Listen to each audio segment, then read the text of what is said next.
How to use a dishwasher. Step 1, take silverware, plate, cup, whatever utensils you use from the table to the sink.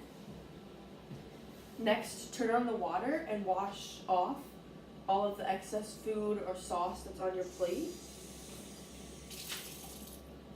Turn off the sink when you're done. Next, go to the dishwasher and open it up. Find the appropriate drawer that it goes in. Open that.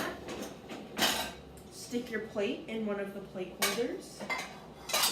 And stick your silverware in the silverware containers. After that, close your drawer.